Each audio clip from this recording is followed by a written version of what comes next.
저는 얼어붙은 손으로 리어카 손잡이를 꽉 움켜쥐었습니다. 면접복 차림에 구두를 신은 제가 폭설 속에서 폐지 가득한 리어카를 끌고 있는 모습, 누가 봐도 우스꽝스러웠을 겁니다. 하지만 저는 멈출 수가 없었어요. 젊은이, 미안해. 내가 괜히. 뒤에서 할머니의 떨리는 목소리가 들려왔습니다. 괜찮아요, 할머니. 제가 튼튼하잖아요. 저는 억지로 밝은 목소리를 냈습니다. 사실 괜찮지 않았어요. 불과 2시간 전까지만 해도 저는 인생 마지막 기회일지도 모를 면접장으로 향하고 있었으니까요. 이번엔 꼭 붙어야 하는데. 저 강민우는 29살. 대학 졸업 후 벌써 3년째 취준생 신세였습니다. 이력서만 200장 넘게 넣었고 면접도 20번 넘게 봤지만 번번이 고배만 맞았죠. 그런데 드디어 신성건설 경리부 신입사원 최종 면접 기회를 잡았습니다. 오후 3시까지. 절대 늦으면 안 돼. 저는 시계를 확인하며 발걸음을 재촉했습니다. 그때였습니다. 으악! 앞에서 비명소리가 들렸어요. 고개를 들어보니 횡단보도 한가운데서 한 할머니가 넘어져 계셨습니다. 리어카가 옆으로 쓰러지면서 폐지가 사방으로 흩어지고 있었어요. 주변 사람들은 그저 힐끗힐끗 쳐다보기만 할 뿐 아무도 도와주지 않았습니다. 괜찮으세요? 제 발이 저절로 할머니께로 향했습니다. 머리로는 시간 없어. 면접 늦으면 어떡해라고 외치고 있었지만 몸은 이미 할머니를 일으켜 세우고 있었어요. 아이고, 고맙네, 젊은이. 할머니는 70대쯤 되어 보이셨습니다. 낡은 파란 파카에 때 묻은 면장갑을 끼고 계셨죠. 할머니, 다친 데 없으세요? 괜찮아. 괜찮은데. 폐지가. 할머니는 바람에 날아가는 폐지들을 안타깝게 바라보셨습니다. 저는 재빨리 흩어진 폐지들을 주워 모으기 시작했어요. 젊은이 됐어. 젊은이가 더 급한 것 같은데. 할머니가 제 양복 차림을 보시며 말씀하셨습니다. 아니에요. 금방 끝나요. 하지만 금방이 아니었습니다. 폭설이 갑자기 더 거세지면서 폐지들이 사방으로 날아갔거든요. 10분, 20분. 저는 필사적으로 폐지를 주워 모았습니다. 손가락은 얼어붙고 구두는 눈에 젖어 무거워졌지만 그렇게 30분이 흘렀을 때였습니다. 젊은이, 시계 좀 봐봐. 할머니의 말씀에 시계를 확인한 순간 제 얼굴이 하얗게 질렸습니다. 오후 3시 10분. 이미 면접 시간을 10분이나 넘긴 거예요. 저는 그 자리에 주저앉고 말았습니다. 3년을 준비한 마지막 기회가 이렇게 날아가 버렸습니다. 젊은이, 뭔가 중요한 일이 있었구나. 미안해. 내가 괜히. 할머니의 눈가에 눈물이 맺혔습니다. 떨리는 손으로 주머니를 뒤지시더니 구겨진 1,000원짜리 몇 장을 꺼내셨어요. 이것밖에 없지만 택시라도 타고. 그 순간 저는 정신이 번쩍 들었습니다. 하루 종일 추운 거리에서 폐지를 주워 겨우 몇천 원. 그 소중한 돈을 저한테 주시려는 할머니. 제가 놓친 면접보다 훨씬 더 큰 무언가가 여기 있다는 걸 깨달았습니다. 할머니, 괜찮아요. 전 괜찮아요. 저는 억지로라도 웃으며 일어났습니다. 그것보다 할머니, 집까지 제가 모셔다 드릴게요. 이 폭설에 혼자 가시면 위험해요. 아니야. 젊은이 일이 틀어진 것도 나 때문인데. 아니에요. 저 원래 오늘 약속 없었어요. 저는 거짓말을 했습니다. 할머니가 마음 아파하실까봐. 그렇게 저는 할머니의 리어카를 끌기 시작했습니다. 30분을 더 걸었을까요? 손은 완전히 감각이 없어졌고 온몸이 얼어붙는 것 같았습니다. 할머니 집이 얼마나 남았어요? 조금만 더. 저기 저 골목만 돌면 돼. 그때였습니다. 뒤에서 고급 세단 한 대가 천천히 다가왔어요. 차가 우리 옆에서 멈추더니 뒷좌석 창문이 내려갔습니다. 60대 후반쯤 되어 보이는 고급 코트를 입은 남자가 창밖을 내다보고 있었습니다. 그 남자의 얼굴에서 핏기가 쑥 빠졌어요. 그게 정말. 남자는 떨리는 목소리로 중얼거리더니 갑자기 차에서 뛰어내렸습니다.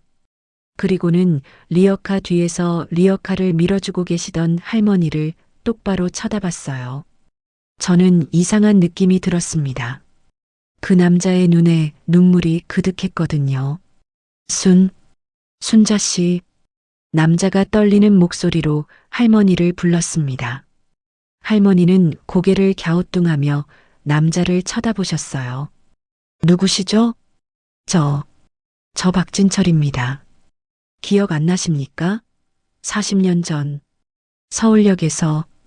그 순간 할머니의 얼굴이 굳어졌습니다. 진철? 할머니도 눈을 크게 뜨며 남자를 응시했어요. 그리고 다음 순간 박진철이라는 남자가 폭설이 쌓인 길바닥에 무릎을 꿇었습니다. 순자 씨, 미안합니다. 정말 미안합니다. 남자는 그렇게 오열하기 시작했습니다. 저는 멍하니 그 광경을 바라볼 수밖에 없었어요. 대체 이 두 사람 사이에 무슨 일이 있었던 걸까요? 그리고 40년이라는 세월 동안 무슨 일이 있었던 걸까요? 저는 얼어붙은 채로 그 광경을 지켜보고 있었습니다. 고급 코트를 입은 남자가 눈 쌓인 길바닥에 무릎 꿇고 오열하는 모습, 그리고 그 앞에서 말없이 서 계신 할머니. 순자 씨, 제발 용서해 주십시오. 박진철이라는 남자는 고개를 들지도 못한 채 계속 울먹였습니다. 할머니는 한참을 말없이 남자를 내려다보시다가 입을 여셨어요. 박 선생님, 일어나세요. 이러시면 안 됩니다. 아닙니다. 저는 용서받을 자격이 없습니다. 눈 내리는 길바닥에 무릎 꿇고 계시면 어떡합니까? 일어나세요. 할머니의 목소리는 담담했지만 어딘가 떨리고 계셨어요. 박진철은 천천히 일어났습니다. 두 사람은 한참을 서로를 바라보기만 했어요.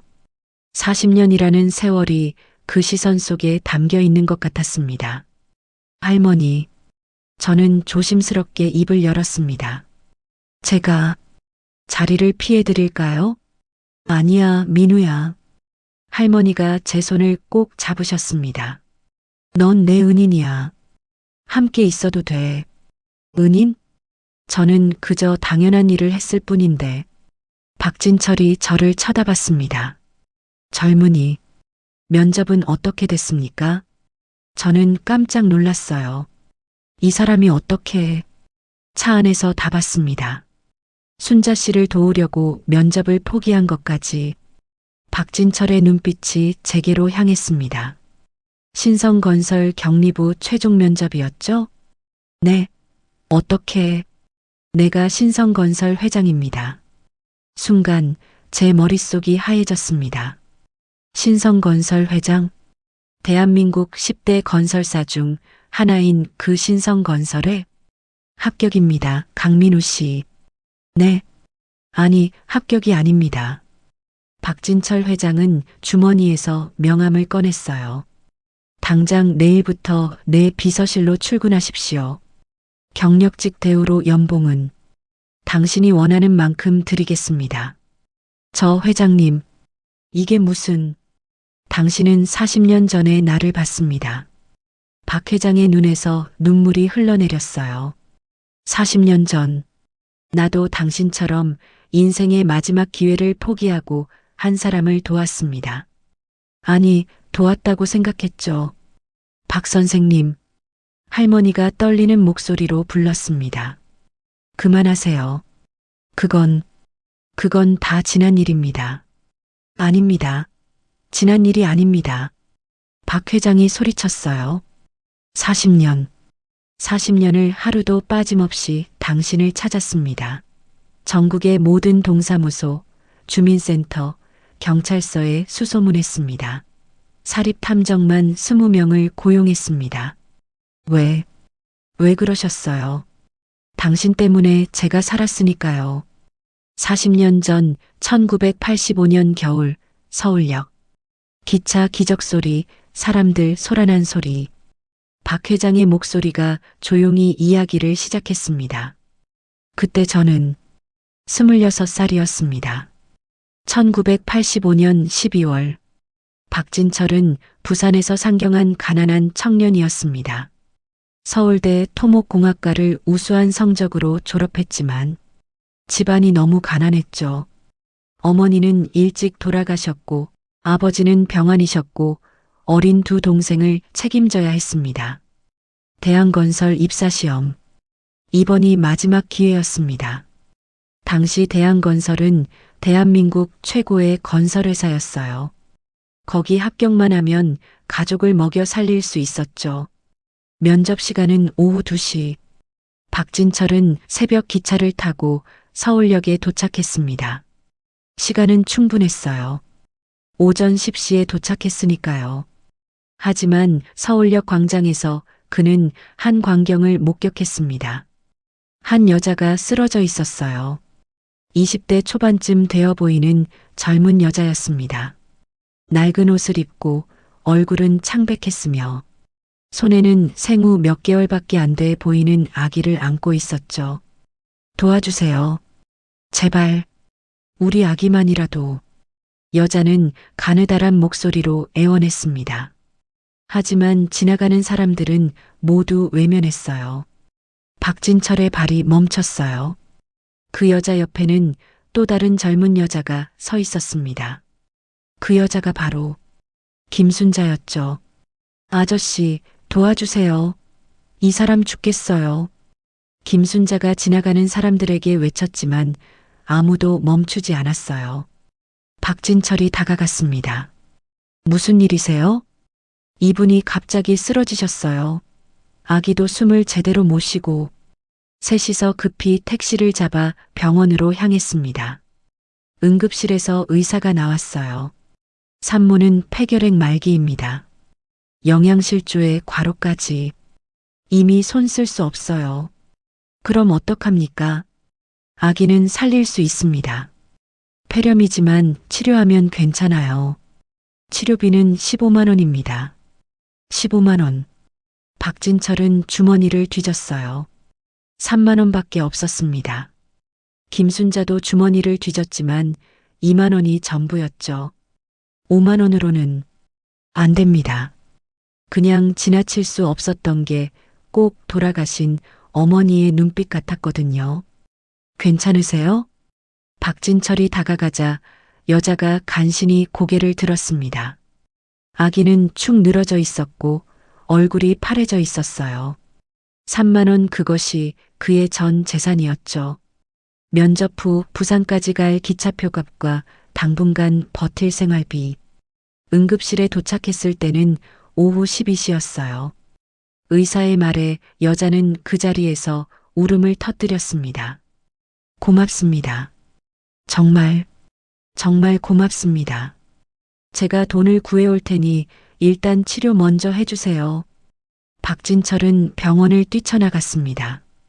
그리고 면접 시간인 오후 2시까지 서울 시내를 정신없이 뛰어다니며 돈을 구하려 했죠. 친구들에게 전화했지만 모두 형편이 어려웠어요.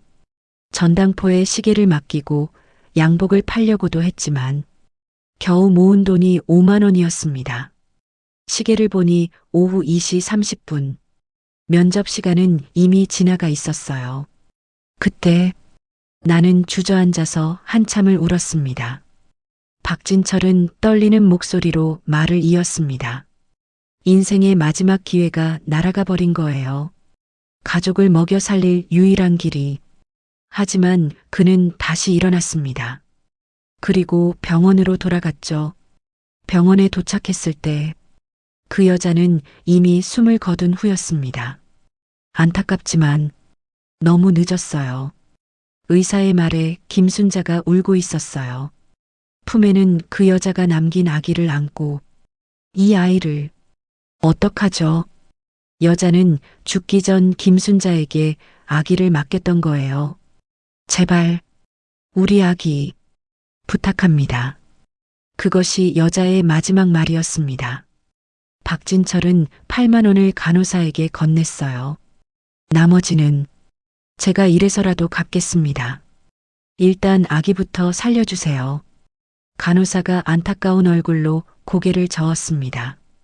규정상 선입금을 해야 제발입니다. 그때였습니다. 김순자가 박진철의 팔을 잡았어요. 저기요. 네. 김순자는 떨리는 손으로 봉투 하나를 꺼냈습니다. 그 안에는 돈이 들어 있었어요. 이게 15만 원입니다. 네. 이게 어디서? 제가 서울 올라와서 일한 집에서 받은 돈이에요. 3개월치. 김순자의 목소리가 떨렸습니다. 이걸로 아기를 살려주세요. 안 됩니다. 이건 아가씨 돈인데. 괜찮아요. 김순자가 씁쓸하게 웃었어요. 어차피 저는 갈 곳도 없어요. 이 돈 쓰면 당장은 힘들겠지만 그래도 괜찮아요. 또 일할 곳을 찾으면 돼요. 하지만 이 아기는 살아야 해요. 제발. 김순자의 눈에서 눈물이 흘렀습니다. 그 돈은 김순자가 고향의 부모님 빚을 갚으려고 모은 것이었어요. 3개월간 식모살이하며 받은 돈. 그것이 김순자의 전부였죠. 하지만 김순자는 주저없이 그 돈을 내놓았습니다. 고맙습니다. 정말 고맙습니다. 박진철은 김순자의 손을 꼭 잡았어요.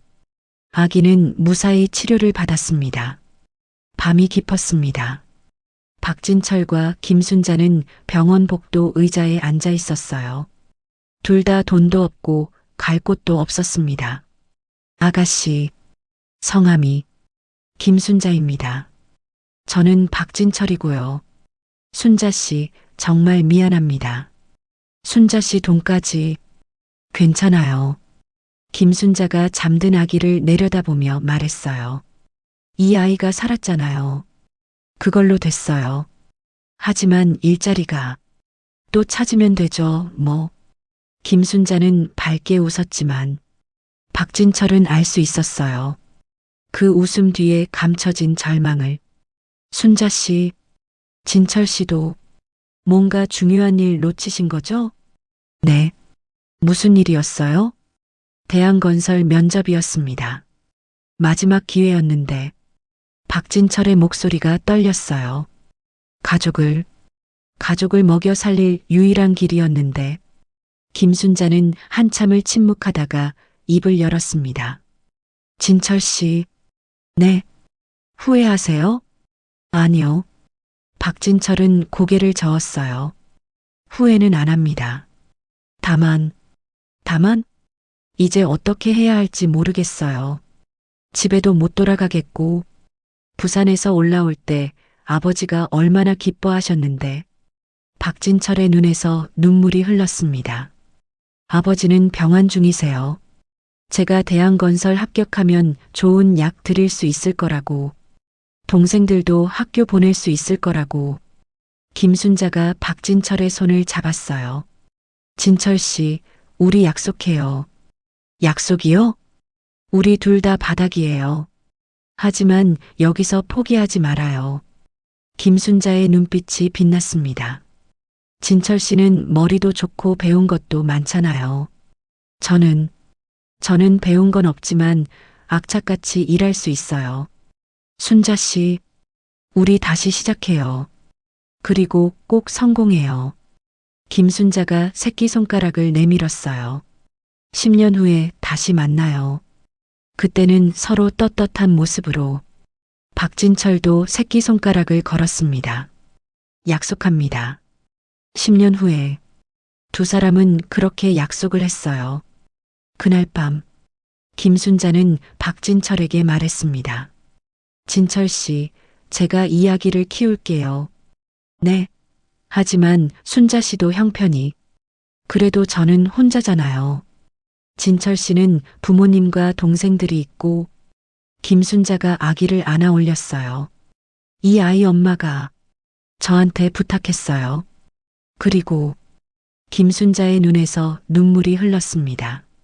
저도 외로웠거든요. 이 아이랑 함께라면 힘낼 수 있을 것 같아요. 다음 날 새벽, 박진철이 눈을 떴을 때였습니다. 김순자가 그의 옆에 봉투를 놓고 있었어요. 순자 씨? 아, 깼어요? 봉투 안에는 8만 원이 들어 있었습니다. 박진철이 어제 모아온 돈이었죠. 이건 진철 씨, 이 돈으로 부산 가세요. 하지만 저는 괜찮아요. 여기 서울에서 일자리 찾을게요. 아기도 있으니까 더 열심히 일할 거예요. 김순자가 웃었어요. 그리고 진철 씨. 김순자는 주머니에서 작은 수첩을 꺼냈습니다. 그 안에는 글씨가 삐뚤빼뚤 적혀 있었어요. 이거 제가 아는 사람 연락처예요. 부산에서 식당 하시는 분인데 이분한테 가면 일자리 구해주실 거예요. 순자 씨, 부산 가서 다시 시작하세요. 진철 씨는 할 수 있어요. 그리고 김순자는 마지막으로 이렇게 말했습니다. 진철 씨, 저 믿어요. 진철 씨는 꼭 성공할 거예요. 그리고 김순자가 박진철의 손을 꼭 잡았어요. 저한테 힘이 됐어요. 어제 진철 씨가 이 아기를 위해 뛰어다니는 거 보면서 저도 포기하면 안 되겠다고 생각했어요. 저도 순자 씨 덕분에 우리 꼭 다시 만나요. 10년 후에. 아니, 언젠가는. 하지만 그들은 서로의 주소를 남기지 못했어요. 박진철은 가난한 집 주소가 부끄러웠고 김순자는 아직 정해진 곳이 없었으니까요. 꼭 찾을게요. 저도요. 그렇게 두 사람은 헤어졌습니다. 박진철은 그 돈으로 부산으로 돌아갔습니다. 그리고 다시 시작했죠. 하지만 김순자를 잊을 수가 없었어요. 그 여자의 눈빛, 박 회장의 이야기를 듣고 있던 저는 가슴이 먹먹해졌습니다. 40년 전에도 똑같은 선택을 했던 사람, 그리고 그 선택 때문에 평생을 찾아 헤맨 사람. 회장님, 제가 조심스럽게 입을 열었습니다. 그래서 그 후에 어떻게 되신 겁니까? 박 회장이 쓸쓸하게 웃었어요. 부산으로 돌아간 후 저는 막노동으로 시작했습니다. 건설 현장에서 말이죠. 그런데 어떻게 회장님이? 그게 기적이었습니다. 박 회장의 이야기가 계속됐습니다. 부산으로 돌아온 저는 막막했습니다. 대한건설 면접 기회는 날아갔고 다른 회사들의 채용도 이미 끝난 상태였죠. 결국 박진철은 건설 현장 막노동꾼으로 일을 시작했어요. 한겨울 추위 속에서 시멘트 포대를 나르고 철근을 옮기는 일. 하루 품삯은 고작 5천 원이었습니다. 아버지 약값과 동생들이 굶지 않게 하는 게 전부였어요. 하지만 박진철에게는 서울대 토목공학과에서 배운 지식이 있었습니다. 어느 날 그는 현장에서 심각한 설계 오류를 발견했어요. 현장 소장님, 이 기둥 배치로는 위험합니다. 막노동꾼 주제에 감히. 현장 소장은 화를 냈지만 박진철은 포기하지 않았습니다. 도면을 다시 그려 구조 계산을 해서 보여줬죠. 이대로 공사하면 건물이 무너질 수 있습니다.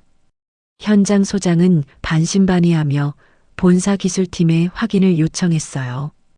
그리고 맞습니다. 이 청년 말이 맞아요. 큰 사고 날 뻔했습니다. 본사 기술팀장이 급히 내려와 확인한 결과 박진철의 지적이 정확했던 거예요.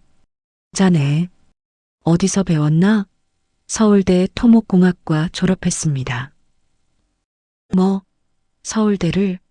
그런 인재가 왜 여기서 막노동을? 그날 박진철의 인생이 바뀌었습니다. 현장 소장이었던 이동훈. 그는 훗날 박진철의 멘토이자 사업 파트너가 되는 사람이었어요. 자네 같은 인재를 이렇게 썩힐 순 없지. 내일부터 기술팀으로 올라오게. 정말입니까? 대신 조건이 있네. 밤에는 야간 대학원에서 건축 시공을 더 배우게.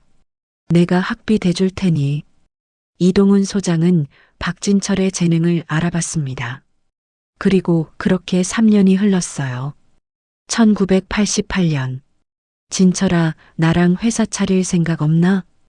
이동훈 소장이 박진철을 불렀습니다. 회사요? 자네 설계 실력이면 충분히 할 수 있어. 나는 현장 경험이 있고 우리 둘이 합치면 잘할 수 있을 거야. 그렇게 동진건설이 탄생했습니다. 처음엔 작은 건물 리모델링부터 시작했죠. 하지만 박진철의 설계는 달랐어요. 비용을 절감하면서도 안전성은 최고로 높이는 설계. 소문이 퍼지기 시작했습니다. 동진건설에 맡기면 돈도 아끼고 튼튼하게 지어준대. 일감이 밀려들어왔어요.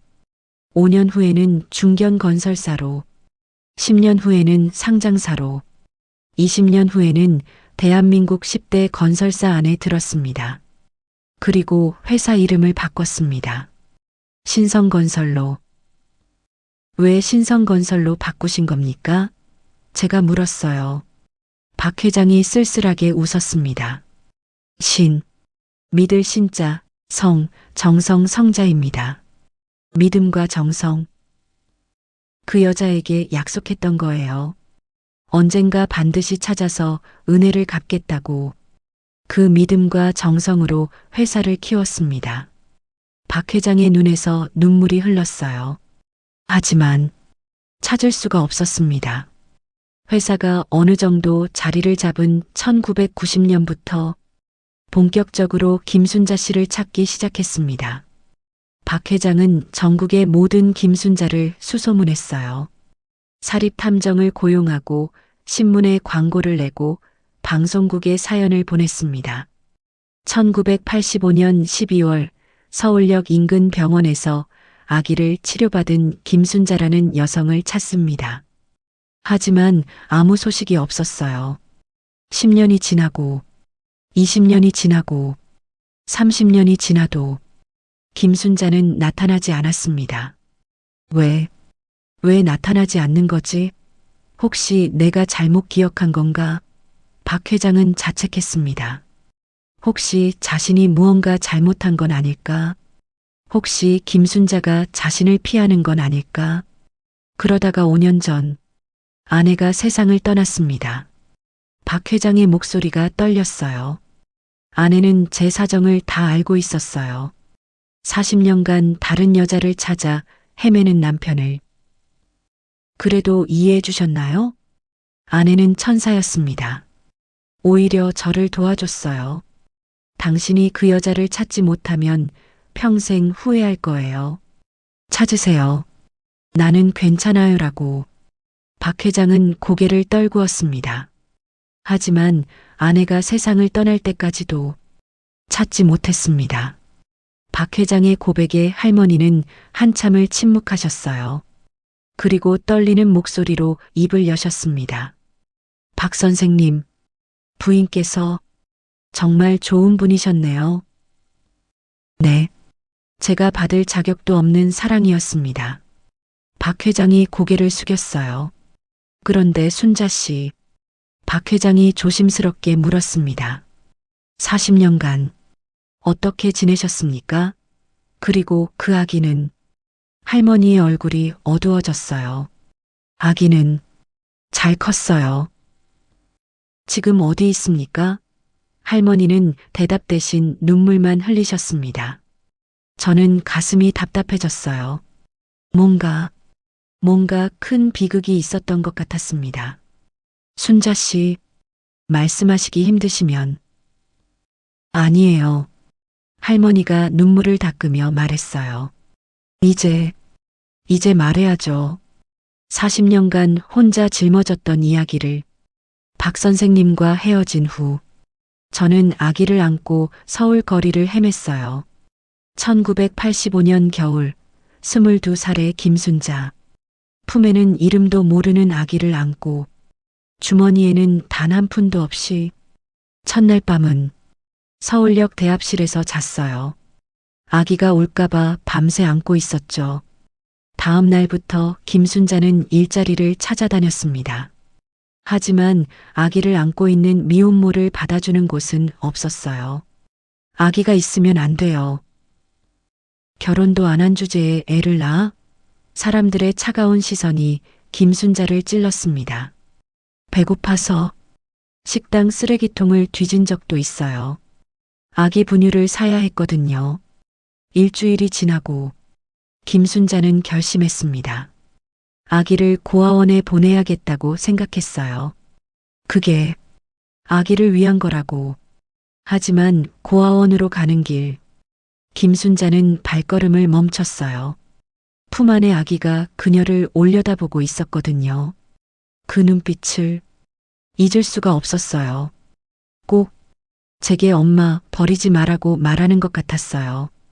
김순자는 울면서 뒤돌아섰습니다. 못 버리겠더라고요.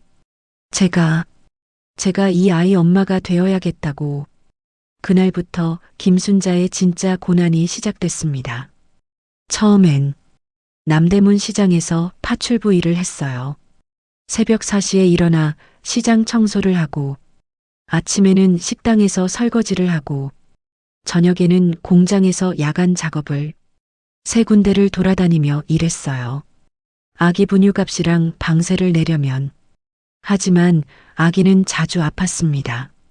김순자가 없는 사이 쪽방에 혼자 두면 울다가 열이 나곤 했죠. 병원비가 너무 많이 나왔어요. 그래서 일을 더 늘렸죠. 김순자는 하루에 4시간만 자며 일했습니다. 그렇게 5년이 흘렀어요. 1990년 아기는 민지라고 이름 지었어요. 국민학교에 입학할 나이가 됐죠. 5살이 된 민지는 영리하고 착한 아이로 자랐습니다. 엄마는 왜 항상 피곤해? 엄마가 일을 많이 해서 그래. 민지 먹을 거 사주려고. 나는 안 먹어도 돼. 엄마가 쉬었으면 좋겠어. 민지의 그 말에 김순자는 울었어요. 이 아이만큼은 제대로 키워야겠다고 다짐했죠. 김순자는 더 열심히 일했습니다.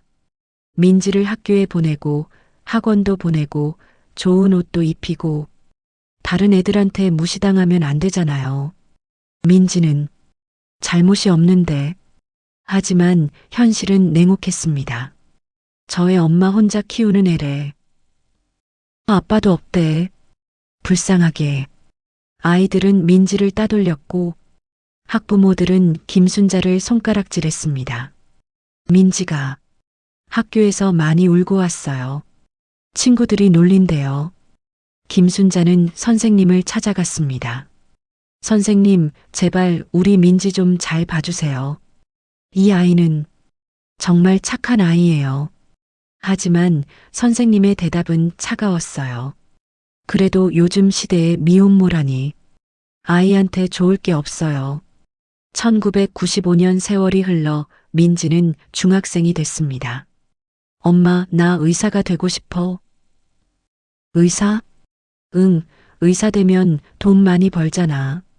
그럼 엄마가 일 안 해도 돼. 김순자의 눈에서 눈물이 흘렀어요. 그래. 민지 꿈 꼭 이루자. 김순자는 더 미친 듯이 일했습니다. 민지를 좋은 고등학교에 보내기 위해, 과외비를 대기 위해 새벽부터 밤늦게까지 일했죠. 그러다가 쓰러졌어요. 어느 날 공장에서 일하던 중 김순자는 그대로 쓰러졌습니다. 과로와 영양실조. 의사는 말했어요. 이러다 큰일 납니다. 몸을 좀 쉬세요. 하지만 쉴 수가 없었어요. 민지의 대입이 코앞이었거든요. 민지는 서울대 의대에 합격했어요. 김순자의 목소리에 자부심이 묻어났습니다. 장학금도 받았어요. 성적이 우수해서 대단하시네요. 제가 감탄하자 할머니가 쓸쓸하게 웃었어요. 하지만 문제가 생겼어요. 무슨 문제요? 생활비, 책가, 병원 실습비, 장학금만으로는 부족했어요. 김순자는 더 많은 돈이 필요했습니다. 그래서 잘못된 선택을 했죠. 사채를 썼어요. 사채요? 급하니까. 다른 방법이 없었어요. 민지 학업을 중단시킬 순 없었거든요. 처음엔 500만 원을 빌렸습니다. 이자는 월 30% 갚을 수 있을 줄 알았어요. 제가 열심히 일하면. 하지만 사채는 눈덩이처럼 불어났어요. 1년 만에 500만 원이 3천만 원으로 감당할 수가 없었어요. 도망치고 싶었지만 민지가 있었으니까. 사채업자들이 김순자를 찾아왔습니다. 돈 못 갚으면 딸년 팔아서라도 받아낼 거야. 그 말에 김순자는 무릎을 꿇었어요. 제발 우리 딸만은 건드리지 마세요. 민지는 의대 4학년이 됐어요. 이제 1년만 있으면 의사가 되는 거였죠. 하지만 김순자의 빚은 1억 원을 넘어섰습니다. 사채업자들의 협박은 점점 거세졌어요. 어느 날 민지가 눈치를 챘어요. 엄마, 무슨 일 있어? 요즘 이상해. 아니야, 괜찮아. 엄마, 나한테 말해줘. 내가 도울게. 하지만 김순자는 끝까지 숨겼습니다. 민지에게 짐을 주고 싶지 않았거든요. 그런데 그날이 왔어요. 2005년 12월. 김순자는 사채업자들에게 끌려갔습니다. 돈 없으면 몸으로 갚아. 그들은 김순자를 감금하고 폭행했어요. 3일 후 김순자는 겨우 탈출해서 집으로 돌아왔습니다. 온몸이 멍투성이었고 옷은 찢어져 있었죠. 그리고 집에서 민지를 봤어요. 엄마. 민지는 엄마의 모습을 보고 울었습니다. 엄마, 왜 이렇게 됐어? 그때 김순자는 알았어요. 민지가 모든 걸 알아버렸다는 것을. 민지야, 미안해. 엄마가 잘못했어. 민지는 엄마를 꼭 안았어요. 엄마, 괜찮아. 내가 해결할게. 안 돼. 넌 공부만 해. 하지만 민지는 이미 결심한 상태였습니다. 다음 날 민지는 학교를 자퇴했어요. 그리고 사채업자들을 찾아갔죠. 저 김민지예요.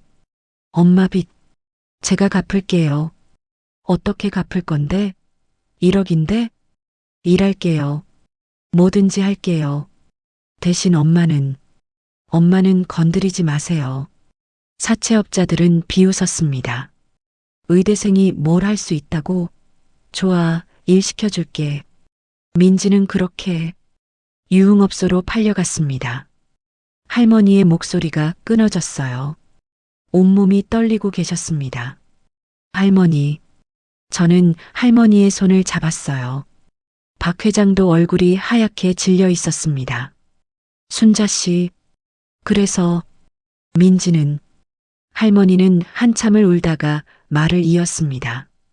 민지는 3년간 그곳에서 일하며 빚을 갚았어요. 그리고 빚을 다 갚은 날 할머니의 목소리가 떨렸어요. 민지는 한강에 몸을 던졌어요. 아, 박 회장이 신음했습니다. 유서를 남겼어요. 엄마, 미안해. 나는 더 이상 살 수가 없어. 엄마가 날 위해 희생한 것처럼 나도 엄마를 위해 빚을 갚았어. 이제 엄마는 자유야. 행복하게 살아줘라고. 할머니는 바닥에 주저앉아 울었습니다. 제 잘못이에요. 다 제 잘못이에요. 제가 민지를 죽인 거예요. 순자 씨, 박 회장도 눈물을 흘리며 할머니를 일으켜 세웠어요. 당신 잘못이 아닙니다. 제 잘못이에요. 제가 사채를 쓰지 말았어야 했어요. 저도 눈물을 흘리며 할머니를 안아드렸습니다. 민지가 떠난 후 저는 살 이유가 없었어요. 할머니의 고백이 계속됐습니다. 하지만 죽을 용기도 없었어요. 그래서 그냥 걸었어요. 김순자는 모든 것을 버리고 거리로 나왔습니다. 집도 가진 것도 모두 버리고, 하지만 먹고 살아야 했습니다.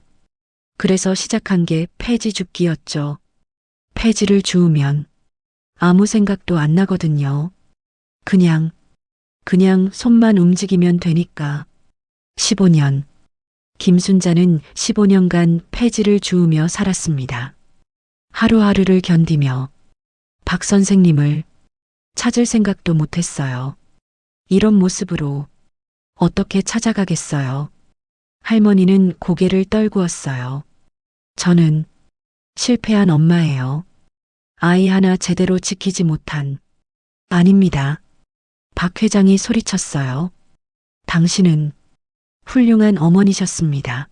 40년을 오직 그 아이만을 위해. 하지만 결국 민지도 알았을 겁니다. 어머니가 얼마나 사랑했는지. 박 회장은 할머니의 손을 꼭 잡았어요. 순자 씨, 이제 저와 함께 갑시다. 네.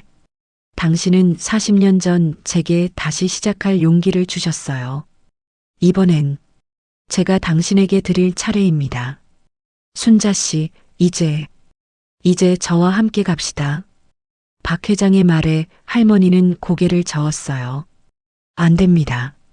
저는 그럴 자격이 없어요. 무슨 말씀을? 박 선생님은 성공하셨잖아요.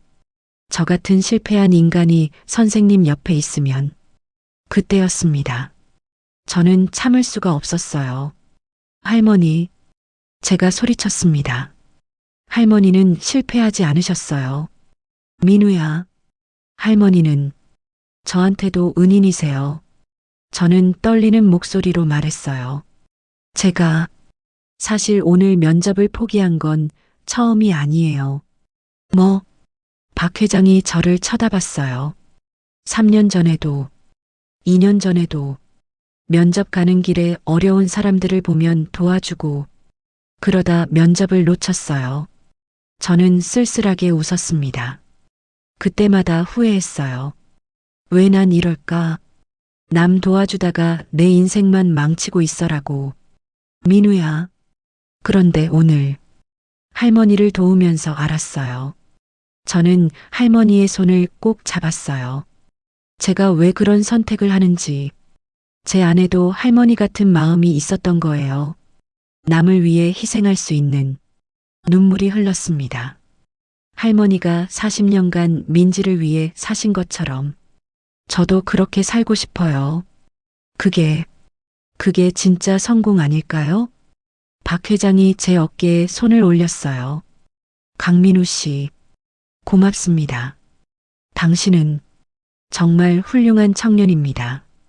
저는 그냥 아닙니다. 당신 같은 사람이 필요합니다. 우리 회사에. 박 회장이 할머니를 돌아봤어요. 순자 씨, 그리고 당신도 제게 필요합니다.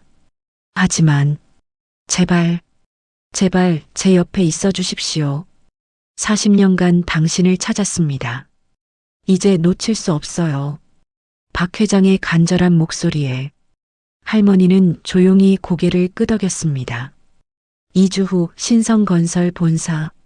저는 신성건설 비서실에 출근했어요. 깔끔한 사무실, 최신 컴퓨터, 그리고 정중한 동료들. 강 대리님, 커피 드릴까요? 아, 네. 고맙습니다. 모든 게 꿈만 같았습니다. 불과 2주 전까지만 해도 저는 백수였는데, 이제는 대한민국 10대 건설사의 회장 비서실 직원이 됐어요. 민우 씨, 박 회장이 저를 불렀습니다. 네, 회장님. 오늘 순자 씨 모시고 병원 가야 하는데 함께 가시겠습니까? 물론이죠. 우리는 함께 고급 세단에 올라탔어요. 할머니를, 아니, 이제는 김순자 여사님을 모시러 갔습니다. 박 회장은 할머니께 강남의 고급 아파트를 마련해 드렸어요. 가구도 새로 들여놓고 가사도우미도 고용했죠. 순자 씨, 준비되셨습니까? 네. 그런데 이렇게까지 하실 필요는 당연한 겁니다. 오늘은 중요한 날이니까요. 우리는 서울대병원으로 향했습니다. 서울대병원 종합검진. 김순자 여사님, 이쪽으로 오세요. 할머니는 종합검진을 받으셨어요. 40년간 제대로 된 병원 치료 한 번 못 받으신 몸. 검진 결과를 기다리는 동안 박 회장이 조용히 말했습니다. 민우 씨, 사실 제게 한 가지 계획이 있습니다. 무슨 계획이신데요? 순자 씨를 위한 특별한 선물이죠. 박 회장의 눈빛이 반짝였어요. 잠시 후 의사가 나왔습니다. 검진 결과가 나왔습니다. 어떻습니까? 다행히 큰 문제는 없습니다. 다만 영양실조와 만성피로, 관절염이 심하시네요. 치료 가능합니까? 물론입니다. 약물 치료와 물리 치료를 병행하면 박 회장은 안도의 한숨을 쉬었어요. 감사합니다, 원장님. 3개월 후 봄, 할머니는 많이 좋아지셨어요. 영양가 있는 식사를 하시고 규칙적으로 치료를 받으시니 얼굴에 생기가 돌았습니다. 민우야, 오늘 저녁에 시간 있니? 할머니가 전화를 하셨어요. 네, 할머니. 무슨 일이세요? 박 회장님이 저녁 식사하자시는데 너도 와줬으면 좋겠어. 물론이죠. 저는 회사를 정시에 퇴근해서 약속 장소로 향했습니다. 강남의 한 고급 레스토랑. 어서 오세요, 민우 씨.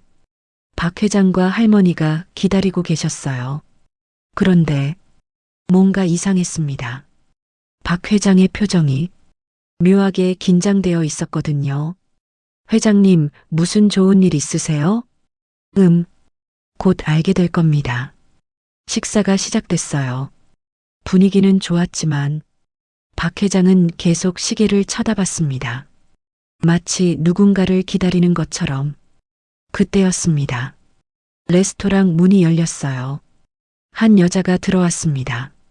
30대 중반쯤 되어 보이는 단정한 옷차림의 여성. 그 여자를 본 순간 할머니의 얼굴이 하얗게 질렸어요. 저건 할머니가 떨리는 손으로 그 여자를 가리켰습니다. 여자는 우리 테이블로 다가왔어요. 그리고 할머니 앞에 섰습니다. 어머니, 여자가 눈물을 흘리며 말했어요. 저 민지예요. 순간 시간이 멈춘 것 같았습니다. 할머니는 숨도 쉬지 못한 채 그 여자를 쳐다보기만 했어요. 민지? 네, 엄마. 저예요. 안 돼. 넌 죽었어. 한강에. 할머니는 고개를 저으며 뒷걸음질 쳤어요.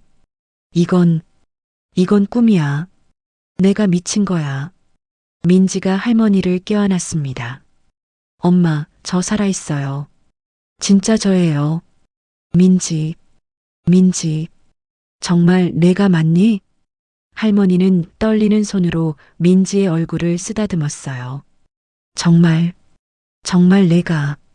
두 사람은 그렇게 끌어안고 울었습니다. 저도 눈물이 났어요. 박 회장도 눈시울을 붉히며 그 광경을 지켜봤습니다. 한참 후 할머니가 민지를 떼어놓고 물었어요. 대체 무슨 일이야? 넌 죽었다고. 앉으세요, 순자 씨. 제가 설명하겠습니다. 박 회장이 말했어요. 우리는 자리에 앉았습니다. 민지는 할머니 손을 꼭 잡은 채 자신의 이야기를 시작했습니다. 엄마, 저 정말 죽으려고 했어요. 민지의 목소리가 떨렸어요. 3년간 그 지옥 같은 곳에서 빚을 다 갚고 더 이상 살고 싶지 않았어요. 민지야. 그래서 한강에 갔어요. 다리 위에 서서 아래를 내려다봤죠. 민지는 눈을 감았습니다. 그런데 뛰어내리기 직전에 한 사람이 저를 잡았어요. 누가?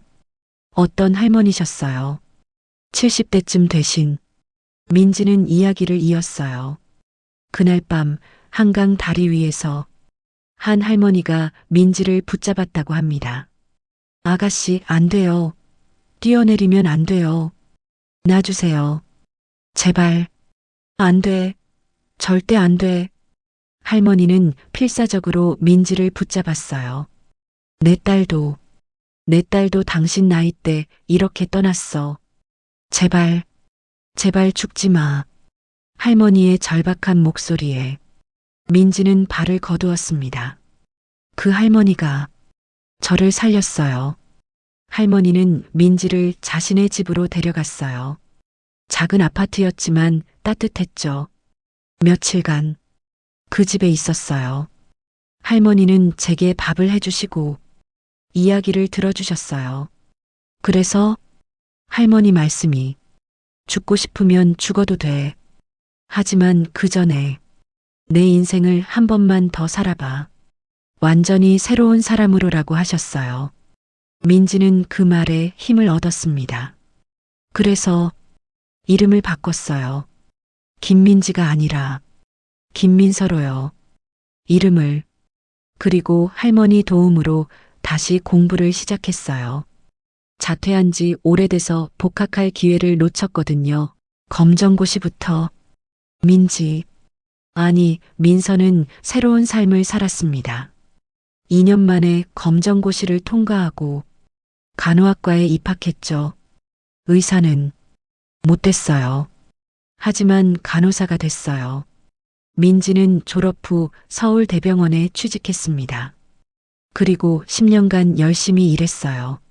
저를 살려주신 그 할머니를 위해 열심히 살았어요. 그리고 민지가 할머니를 쳐다봤어요. 엄마가 저 때문에 사채까지 쓰셨는데 제가 엄마에게 또다시 부담을 드려선 안 된다고 생각했어요. 그래서 내가 어느 정도 잘 돼서 엄마를 부양할 수 있을 때 그때 엄마를 찾자 생각했어요. 엄마를 찾았어요. 날 찾았다고? 네. 2년 전부터 사립탐정을 고용해서 민지는 엄마를 찾기 시작했다고 했어요. 하지만 김순자라는 이름으로는 찾을 수가 없었죠. 엄마는 주민등록도 말소된 상태였고 어디서 무엇을 하는지 알 수 없었습니다. 그러다가 한 달 전에 박 회장님을 만났어요. 저를요? 박 회장이 놀라며 물었어요. 네.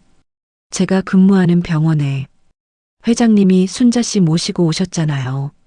아, 그때 순자 씨 이름을 듣고 혹시나 해서 확인했더니 제 엄마였어요. 박 회장이 고개를 끄덕였습니다. 그래서 저한테 연락이 왔던 거군요. 네. 회장님께 모든 사정을 말씀드렸어요. 그리고 민지가 할머니 손을 꼭 잡았어요. 회장님이 오늘 이 자리를 마련해 주신 거예요. 할머니는 그저 눈물만 흘렸습니다. 민지야, 정말 내가 살아있었구나. 엄마, 미안해요. 진작 찾아뵀어야 하는데. 아니야. 내가 살아있는 것만으로도 충분해. 두 사람은 다시 끌어안고 울었습니다. 저도, 박 회장도 눈물을 흘리며 그 광경을 지켜봤어요.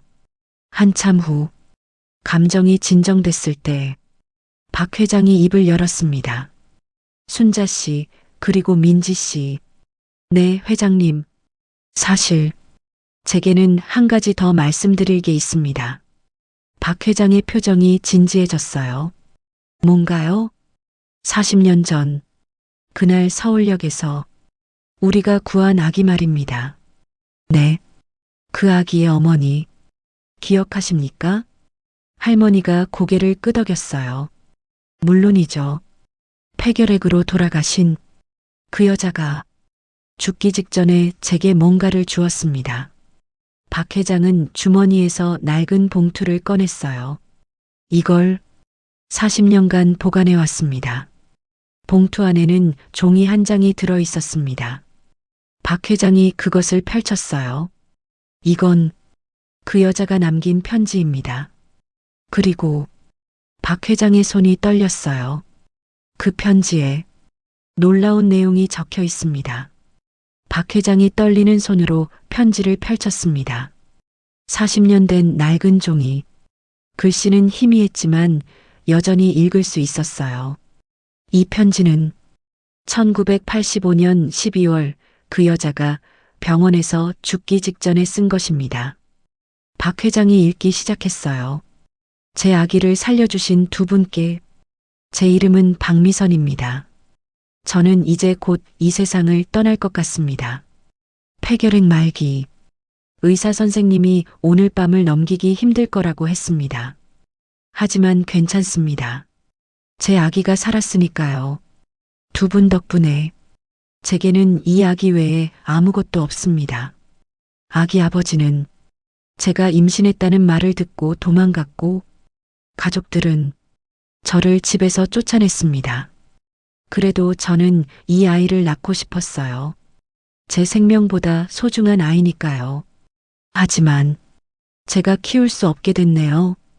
부디 이 아이를 잘 부탁드립니다. 그리고 한 가지 비밀이 있습니다. 이 아이는 특별한 아이입니다. 박 회장이 숨을 고르고 계속 읽었어요. 저는 원래 재벌가의 딸이었습니다. 동성그룹 회장의 외동딸. 하지만 사랑하지 않는 사람과의 정략 결혼을 거부하고 진짜 사랑했던 사람의 아이를 가졌습니다. 그래서 쫓겨났죠. 집안에서는 저를 죽은 사람 취급합니다. 하지만 후회하지 않습니다. 이 아이는 진짜 사랑으로 태어난 아이니까요. 그리고 이 아이에게는 상속권이 있습니다. 동성그룹이 유일한 직계 혈통이니까요. 이 편지와 함께 출생증명서와 친자 확인서를 남깁니다. 언젠가 이 아이가 자라서 자신의 정체성을 알고 싶어 할 때 이 서류들을 주세요.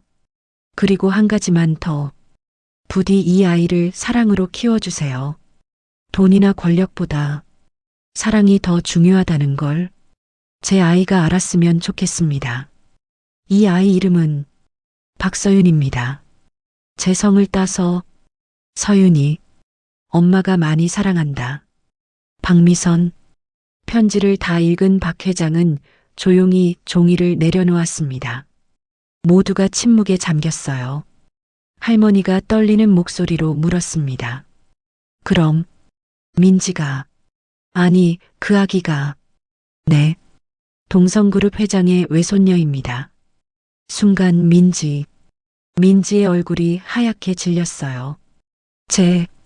제가 재벌가이. 그렇습니다. 박 회장이 고개를 끄덕였어요. 저는 40년간 이 사실을 혼자 간직하고 있었습니다. 왜 말씀하지 않으셨어요? 할머니가 물었어요. 순자 씨를 찾을 수가 없었으니까요. 박 회장이 쓸쓸하게 웃었습니다. 이 편지는 아기를 키우는 사람에게 전달하라는 유언이었습니다. 하지만 순자 씨가 사라지셨으니, 그래서 40년간, 네, 40년간 이 편지를 가지고 순자 씨를 찾아 헤맸습니다. 박 회장이 말을 이었어요. 사실 저는 20년 전에 동성그룹을 찾아간 적이 있습니다. 정말요? 네. 박미선 씨의 아버지. 당시 동성그룹 회장을 만났죠. 뭐라고 하시던가요? 박 회장의 얼굴이 굳어졌습니다. 그 사람은 냉정했습니다. 20년 전 회상. 박미선? 그런 딸은 없소. 동성그룹 회장은 차갑게 말했습니다. 하지만 회장님, 손녀, 그 딸년이 낳은 잡종을 내 손녀라고? 회장님, 돌아가시오. 그리고 다시는 내 앞에 나타나지 마시오. 박진철은 분노했지만 어쩔 수 없었습니다. 알겠습니다. 하지만 박진철은 마지막으로 말했어요. 언젠가 그 아이가 성장해서 이곳을 찾아올 겁니다. 그때도 없소. 영원히 없어. 동성그룹 회장은 돌아섰습니다. 그 후로 저는 다시 가지 않았습니다. 박 회장이 한숨을 쉬었어요. 대신 제 힘으로 아이를 보호하려고 했죠. 순자 씨를 찾아서 박미선 씨의 유언을 전하고 아이가 안전하게 자랄 수 있도록. 하지만 찾지 못하셨고, 네. 그리고 그 사이 동성그룹 회장은 10년 전에 세상을 떠났습니다. 박 회장이 서류 몇 장을 꺼냈어요. 하지만 여기 놀라운 사실이 있습니다. 무엇인가요? 동성그룹 회장은 죽기 직전에 유언을 남겼습니다. 박 회장이 유언장을 펼쳤어요. 만약 내 딸 박미선의 자식이 살아서 나타난다면 동성그룹 지분의 30%를 상속한다. 30%요? 네. 현재 시가로 약 5천억 원입니다. 모두가 숨을 죽였습니다. 민지가 떨리는 목소리로 물었어요. 그럼 제가, 네. 당신이 법적으로 상속받을 권리가 있습니다. 하지만 민지는 고개를 저었어요. 싫어요. 네. 저는 그 돈 필요 없어요. 민지야. 할머니가 놀라며 말했어요. 무슨 소리야? 5천억이면. 엄마. 민지가 할머니 손을 잡았어요. 엄마가 평생 원하신 게 뭐예요? 그건 돈이 아니잖아요. 저를 의사로 만들고 싶으셨던 것도 제가 행복하길 바라셨던 거잖아요. 민지의 눈에서 눈물이 흘렀습니다. 저는 지금 행복해요. 간호사로 일하면서, 환자들을 돌보면서, 그리고 엄마를 다시 만나서. 민지야, 돈이 많으면 뭐해요? 전 이미 엄마를 잃을 뻔했는데. 민서가 박 회장을 쳐다봤어요. 회장님, 감사합니다. 하지만 저는 그 상속 포기하겠습니다. 정말 괜찮으시겠습니까? 네. 대신 민서가 미소를 지었어요. 그 돈으로 좋은 일에 쓰고 싶어요. 좋은 일이요? 네. 엄마처럼 어려운 상황에 처한 미혼모들을 위한 재단을 만들고 싶어요. 민지의 목소리에 힘이 실렸습니다. 엄마가 겪으신 고통을 다른 사람들은 겪지 않았으면 좋겠어요. 아이를 키우면서도 존중받고 도움받을 수 있는. 민지야. 할머니가 딸을 꼭 껴안았어요. 정말 잘 컸구나. 엄마가 미안해. 엄마 잘못 없어요. 엄마는 최고의 엄마였어요. 박 회장도 눈물을 닦았습니다. 훌륭한 생각입니다. 제가 도와드리겠습니다. 정말요? 네. 신성건설에서도 후원하겠습니다. 그리고 박 회장이 저를 쳐다봤어요. 민우 씨, 당신도 함께 하시겠습니까? 저요? 네. 당신 같은 따뜻한 마음을 가진 사람이 필요합니다. 저는 눈물을 흘리며 고개를 끄덕였어요. 물론입니다. 기꺼이. 이순의 할머니가 안 계셨다면 저는 지금 여기 없었을 거예요. 그래서 지민이 결연한 표정을 지었어요. 할머니를 위해서라도 제대로 살아야 한다고 생각했어요. 그분이 구해주신 제 인생을 헛되이 쓰면 안 된다고. 박 회장이 고개를 끄덕였습니다. 그분도 하늘에서 기뻐하실 겁니다. 당신이 이렇게 훌륭하게 자란 걸 보시면 참 우리는 인연이 40년간이나 지속됐네요. 순자 씨와 제가 아기를 살렸고 박 회장이 하나하나 짚어갔어요. 그 아기가 자라서 민지가 됐고 민지를 순자 씨가 평생 키우셨고 민지가 죽으려 할 때 이순의 할머니가 살렸고, 그리고 오늘 민우 씨가 순자 씨를 도와서 우리 모두가 다시 만났습니다. 모두가 침묵했어요. 그 놀라운 인연의 고리에 할머니가 조용히 말했습니다. 이게 인연인가 봐요. 네. 40년간 서로를 살리고 도와주고 그렇게 이어진. 할머니의 눈에서 눈물이 흘렀어요. 박 선생님이 저를 살렸고, 저는 민지를 살렸고, 민우가 저를 살렸고, 그리고 박 회장이 말을 이었습니다. 우리 모두가 서로의 인생을 바꿨습니다. 박 회장이 일어섰습니다. 자, 이제 미래를 이야기합시다. 미래요? 네. 과거는 아팠지만 이제는 함께 새로운 시작을 할 때입니다. 박 회장이 우리 모두를 둘러봤어요. 순자 씨, 민지 씨, 민우 씨, 그리고 저, 우리 모두 서로를 살린 인연들입니다. 이제 그 인연으로 더 많은 사람들을 살립시다. 6개월 후 가을 바람이 살랑이는 어느 토요일 오후, 저는 서울 강남의 한 건물 앞에 서 있었습니다. 건물 입구에는 현판이 걸려 있었어요. 이순의 미혼모 지원재단. 오늘은 재단 개소식 날이었습니다. 민우 씨, 여기에요. 지민 씨가 손을 흔들며 저를 불렀어요. 예전에 어둡고 괴로워하던 모습은 온데간데 없고 환하게 웃는 그녀가 있었습니다. 지민 씨, 준비 다 됐어요? 네, 완벽해요. 박 회장님이랑 엄마도 곧 도착하실 거예요. 재단 건물은 5층짜리였어요. 1층은 상담센터, 2층은 의료시설, 3층은 직업교육장, 4층과 5층은 미혼모들이 아기와 함께 지낼 수 있는 임시거처. 정말 대단해요. 6개월 만에 이렇게. 박 회장님이 전폭적으로 지원해 주셨어요.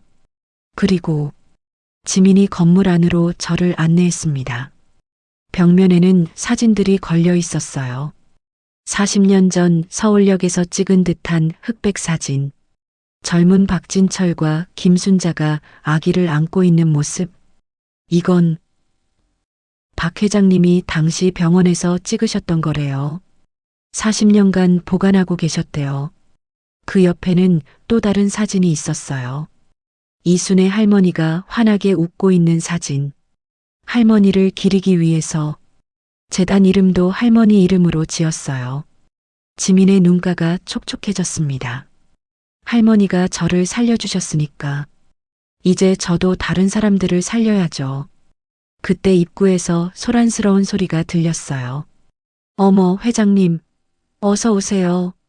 박 회장과 김순자 할머니가 들어오셨습니다. 할머니는 완전히 달라져 계셨어요. 6개월 전 폐지를 줍던 그 초라한 모습은 온데간데 없고 단정한 한복을 입으신 품이 있는 모습이셨죠. 민지야, 엄마, 모녀가 얼싸안았습니다. 6개월이 지났지만 두 분은 여전히 만날 때마다 이렇게 기뻐하셨어요. 40년의 공백을 메우려는 듯. 민우 군도 왔구나. 박 회장이 제 어깨를 두드렸어요. 회장님, 오늘 정말 뜻깊은 날이네요. 그러게. 40년을 기다린 보람이 있어. 박 회장의 눈가에 주름이 깊게 패였지만 그 눈빛만큼은 소년처럼 반짝이고 있었습니다. 개소식 오후 2시. 재단 1층 강당에 사람들이 모여들었습니다. 미혼모 당사자들, 사회복지사들, 후원자들, 그리고 언론사 기자들. 지금부터 이순의 미혼모 지원재단 개소식을 시작하겠습니다.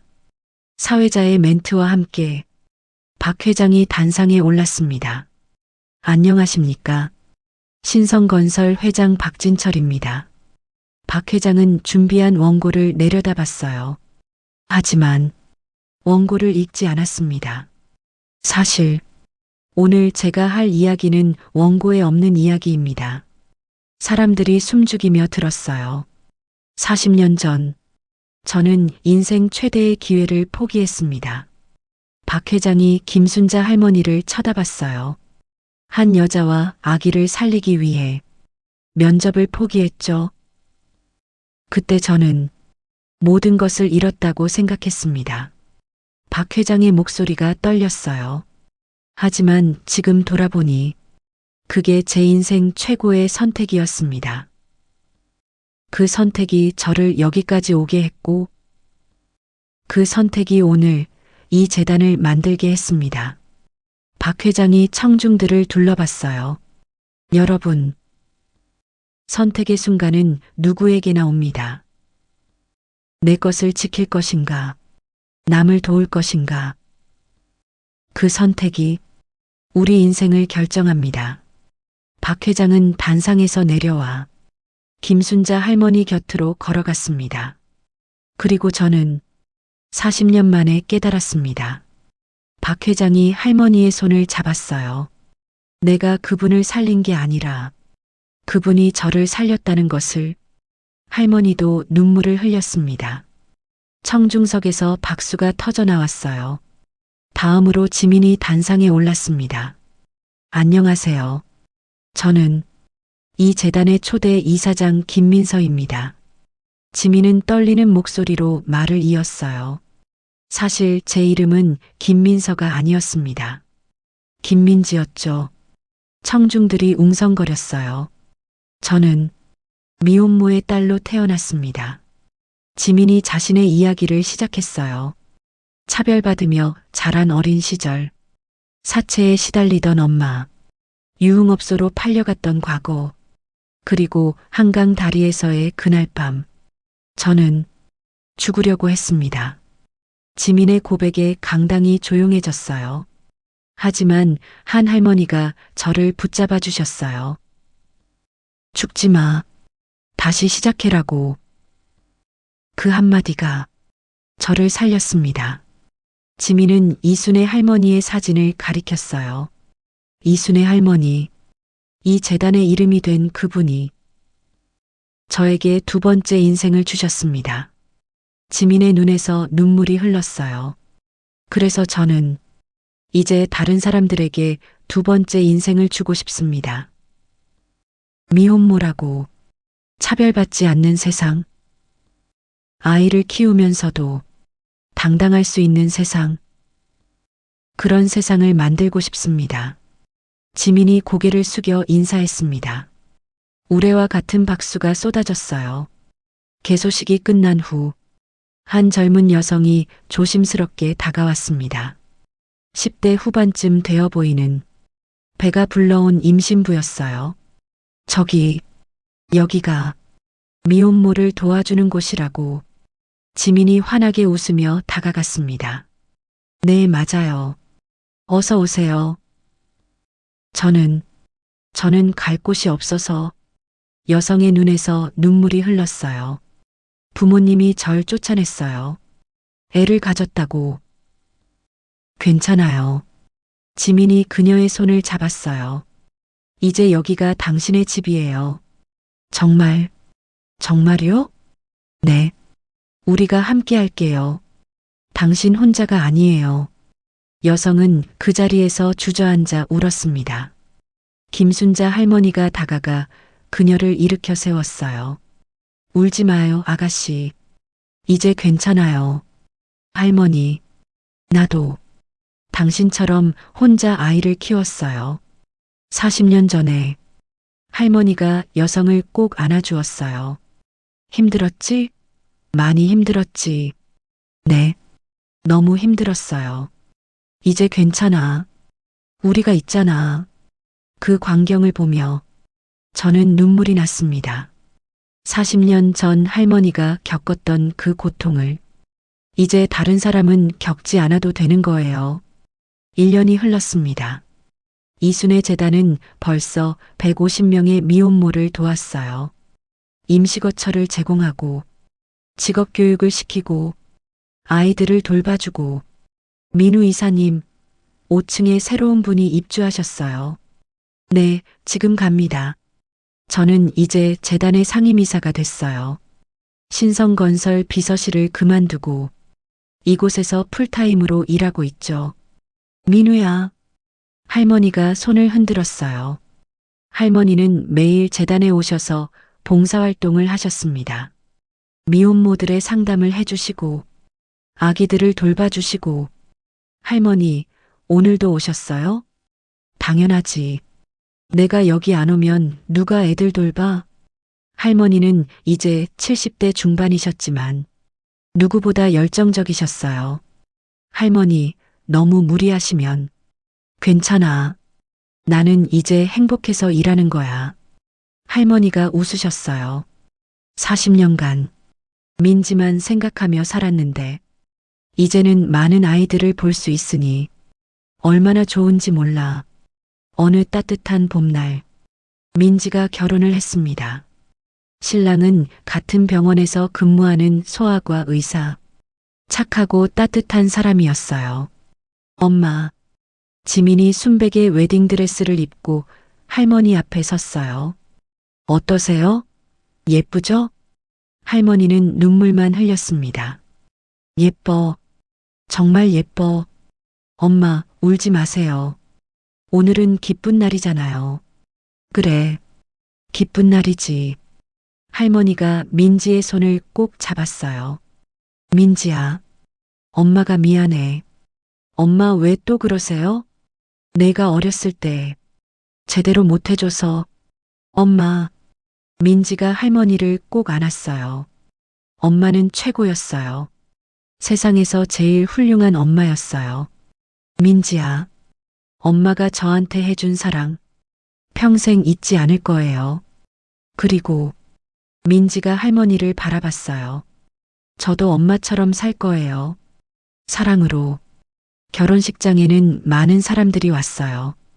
박 회장도 오셨고 재단 식구들도 모두 왔고 그리고 신부 아버지 역할은 박진철 회장이 맡았습니다. 순자 씨가 괜찮으시다면 제가 해도 될까요?